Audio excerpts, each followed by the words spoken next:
Hello, well this week's a recess week, so what that means is the Parliament's not in session. In other words, we don't have question time and we're not debating all the bills and various acts of Parliament before they're passed. We're actually out there working in our communities, and so MPs right across the country are hopefully making sure they're in touch with the groups that they represent, their constituents, making sure that the legislation that we're passing actually is achieving the goals that we want and understanding any of the issues that their local constituents might have. For me, it's a reasonably busy week. I was in Wellington yesterday. I'm in Wellington for a little bit today, then up to Waikanae, ultimately up to Wanganui, I think, this evening. I'm in Northland later in the week, a little bit of time in Auckland. Ultimately back to Wellington for the World of Wearable Arts show on Friday night and a number of other things over the weekend. I want to take this opportunity, if I can, to pay tribute and acknowledge Doug Grant. He was a very fine New Zealand SAS soldier that lost his life at the British Council in Kabul, Afghanistan on Friday night. I think that's a loss that will be very heavily felt by all New Zealanders, but particularly our elite SAS forces who have been in operation since 1955, have a very proud record of representing New Zealand. This is their third loss in total since the unit was formed in 1955.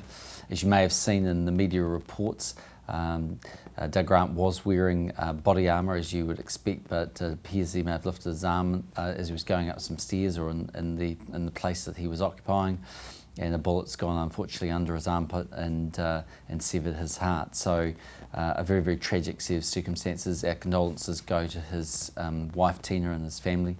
He's a family man with two young children, aged 7 and 5.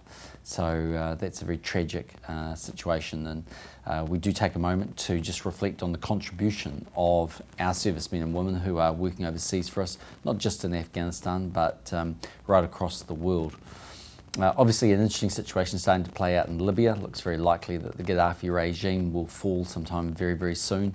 New Zealand's starting to work alongside the rebels as they will ultimately take control of Libya, and we'll give them support as they look to put in place a democracy, hopefully an open society, one where people have rights and freedoms and can ultimately live in peace and not in fear of persecution, as has been the case in recent times under Gaddafi. Outside of that, there's obviously starting to have the real serious countdown to Rugby World Cup. Ticket sales are going well. There are still a few tickets available, so if you're interested, make sure you get out there and buy one or two. It's going to be an absolutely amazing event. We were originally thinking 85,000 people coming from overseas, but that number's been upgraded to 95,000. You can really start to feel the anticipation of the tournament mounting around the country. Obviously the All Blacks are having their selection today, so that's going to be a very special time for the 30 players that are named. And it's going to be a very, very big tournament for New Zealand. Hopefully a great way to not only just experience some tremendous rugby, but also showcase the very finest of New Zealand. So that's what's in store for this week. Countdown to election, 97 days to go. I mean, from the National Party's perspective, obviously we're very pleased with the way that the polling is indicating our current rate of travel. A couple of polls in the weekend that had us about 25 points in front of Labor. But I think we're smart enough to know that a lot can change between now and election day. It certainly did for Labor in 2002 when they went in at about 50% and ultimately only polled 40%.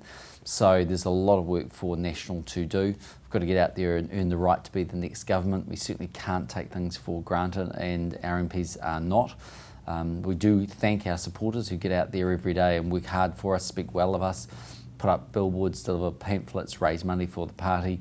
All the things that have made the National Party strong, which a couple of weeks ago, as you may recall, we celebrated the 75th anniversary of the New Zealand National Party. So countdown to Rugby World Cup, countdown to election 2011.